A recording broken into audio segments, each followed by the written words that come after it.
Kaya sa bagong design guys, pansinin nyo, wala siyang pang gitna guys, no? Wala yung nakabalandra sa gitna. Ito. Yan. Yan o. Kita nyo yun guys. Wala yung nakabalandra sa gitna. Ito butas. Yan o. Yan. Kaya safe na safe po yung pito natin sa loob. Yan yung nasa gitna na yan. So, simple lang naman yan guys. Kalasin lang. Tapos ikabit. Yan. Yan kasi kahit na mahigpitan mo ng todo yan, hindi yan maglilik guys. Kasi wala siyang tutukuran. Unlike dito guys, yan, sa mga tinanggal natin.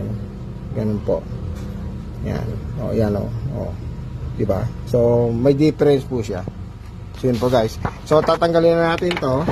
Kung pinapit natin na charging ano natin. Charging hose. So, dito, pag pakanan guys, ito yung lalabas siyempre yun. Pero pag kaliwa guys, ibig sabihin naka-disengage na siya, pwede mo nang kalasin. So ganyan lang, hinihila lang yan guys. Yan lang yan. Okay.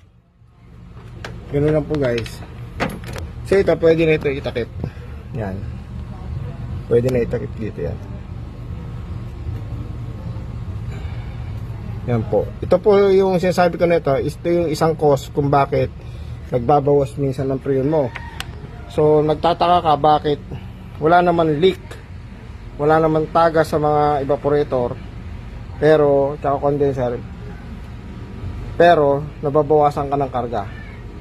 So isa yun sa naging problema guys. Ito yan, yung stock na natakip ng charging port natin. Yan, meron siyang nakabalandra sa gitna. Pag numipis na kasi guys yung